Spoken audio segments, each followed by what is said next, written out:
Hi guys, I'm going to go ahead and read the next chapter, which is called Embracing the Chaos. That afternoon, I embraced the chaos at home. I danced with my dad as he sang The Marriage of Figaro. I played chase with Flotsam and Jetsam. Not even Alexis doing ballet in our room and Angelina running around on all fours like a horse bothered me. Before dinner, I sat down at the kitchen table and plowed through my homework without being told to. And I didn't even mind doing fractions for math. Nothing could ruin my good book. My good mood. Tomorrow night, Rebecca and Danny and Trey and I were going to show the school board how silly they were for banning books. We were going to show everybody. When it was time for dinner, I cleared my books and took them back to my room.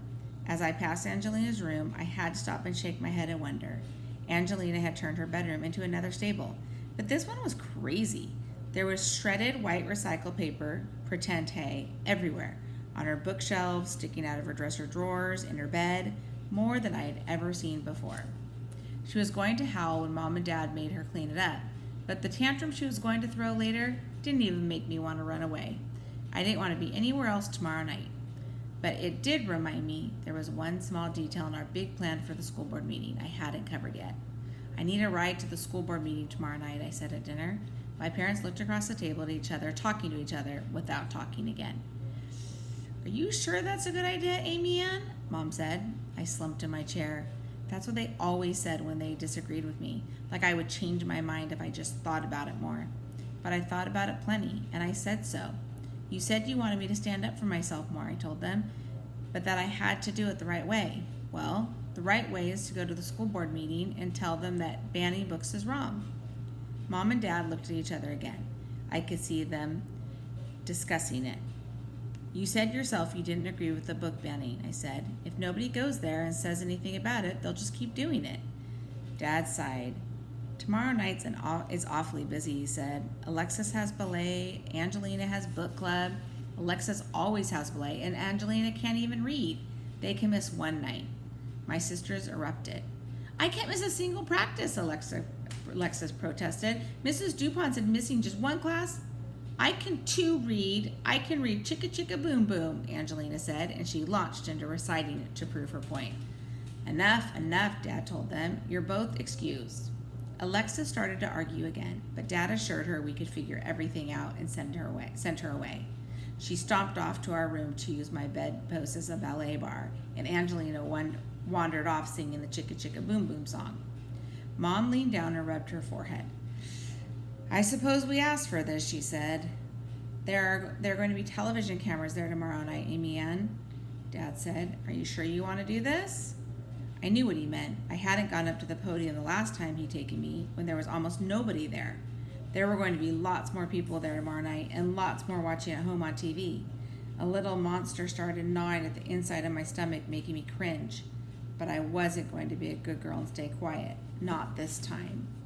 I nodded, I was sure. All right, Mom said, we'll find a way to get you there. I breathed a big sigh of relief. Everything was set for a big night. I'd promised Trey I'd call him later, but first I wanted to add a few more requests for reconsideration forms to the big box of them I kept in my room. But when I got there, the box was gone. Next chapter, disaster. I panicked, looking under the bed on my bookshelves in my backpack. But the box wasn't in any of those places. I remembered very clearly leaving it on the floor beside my bed, and now it wasn't there. I marched up to Alexis, who was holding onto my bedpost and doing ballet exercises. Where are my requests for reconsideration forms? You're what? She asked, still mad about me suggesting she could miss a ballet class. The big box of papers that was right here beside my bed before I went to the kitchen to do my homework. I told her. Oh, that? She swung her leg out in a wide circle. I moved it so I'd have room to practice my ballet. Where did you move it? Mom's office, she said, with all the other boxes of paper. I tromped down the hall to the office, exercise room, guest bedroom, storage room, mad that Alexa had touched my stuff. The box was there, just like she said it would be, but it was empty. Alexis, I yelled. Alexis, what did you do with the request for reconsideration forms? Alexis came out of her room. I told you, I put them in Mom's office. The box is here, but it's empty, I told her. Well, it wasn't when I put it there. That's when I realized where the empty box was sitting, right beside the shredder. No, I said. Mom came out of the living room. What's all this yelling, she asked. I ran past her to Angelina's room, where she was nestled down in the huge pile of shredded paper like a horse asleep in the hay. I snatched up a handful of the shredded paper and yanked it apart, trying to read what was written on the thin little strips. "Hey, that's my hay," Angelina yelled. I grabbed another handful and another. They were full of chopped up black typewriting and handwritten, scrawled in blue and black ink. At the top of one were the letters REQ. At the bottom of another was the end of my signature, Jur. No. That's mine, Angelina screamed. That's mine. You can't touch it. It's mine. I threw the shredded paper on the floor and grabbed Angelina by the shirt. "This isn't recycled paper. You shredded up my request for reconsideration forms." Angelina wailed like I had hit her, which only made me want to more. But before I could do anything else to her, Mom and Dad and Alexis were in the doorway. "What is going on here?" Dad said. "Everything's ruined. She shredded up all our requests for reconsideration forms. That was the whole point of going to the school board meeting tomorrow. Our whole plan. It took us a week to fill all those out, and now they're all ruined." I kicked at the piles of shredded paper, sending them flying in the air like snow. Angelina dropped to the floor and sobbed. "I hate you," I screamed at her. "I hate you all. I hate your silly house and everything in it." "Amy Ann," Mom said. Alexis and the dog shrank back from me as I ran past my parents and down the hall to the room. That was it. I was done. I was leaving. I pulled the little suitcase I used when we went to Granny's house out of the closet and threw it on the bed. I tossed in shirts and skirts and underwears and socks. My favorite stuffed animals, the little statue of Belle I bought at Disney World last year, the reading medal I'd won in second grade, what little money I had left over from the BBLL book buying account, and a few of my favorite books, including From the Mixed Up Files of Mrs. Basil E. Frankweiler. I didn't know where I was going, but I didn't care so long as it was nowhere near my awful house. "Amy Ann is packing her suitcase," Alexis yelled from our doorway. She looked frightened. Behind her, the dogs paced nervously, their tails down. Good, I thought. I hope they all missed me when I was gone. I zipped up my suitcase and dragged it down the hall. "I'm running away," I announced. Alexis started sobbing behind me, but Mom and Dad didn't cry or try to stop me. That just made me madder. I stomped down the hall toward the front door, but Angelina came flying out of her room and wrapped herself around one of my legs. No, Amy Ann, don't go. I'm sorry. I used your papers. I'm sorry. Don't go," she cried. I tried to kick Angelina off, but she was too big, so I dragged her along like I was wearing a ball and chain. Angelina wailed and clung to me tighter. Dad crossed his arms and leaned against Angelina's door frame.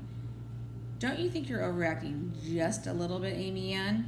I stopped. I had so much I wanted to say to all of them. The good girl Amy Ann would have said it in her head, but I was done being that good girl, and I said out loud, No, I'm not overreacting. I'm the one who always has to do things I don't want to do, so everybody else will be happy. It's Amy Ann set the table. Amy Ann, let your sisters use your book as fences. Amy Ann, let your sister use your bed. But when I want something, it's Amy Ann. Just be a good girl and let it go. I'm tired of sitting on the sunny side of the car because Alexis is too hot. I'm tired of eating pudding for dessert because Angelina has to have the last cookie. I'm tired of always watching My Little Pony instead of Little House on the Prairie. I'm tired of doing my homework in the bathroom because Alexis has turned my room into a ballet studio and you're watching TV in the living room and Angelina is using the kitchen table as a pony stable. And I'm tired of people moving my stuff and shredding my papers up to make fake hay and ruining everything. I peeled the crying Angelina off my leg and pushed her to the wall. Why do you think I had to pretend to be in the clubs and stayed late after school every day? I threw it at my parents.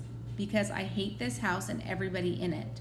I marched down the hall before Angelina could latch on again, and the dog slinked out of my way. No one said a word as I slammed the door closed behind me. All right. I will read again tomorrow. Looks like we have about 4 more chapters left. Okay, so I'll go ahead and post that tomorrow. Okay, bye guys.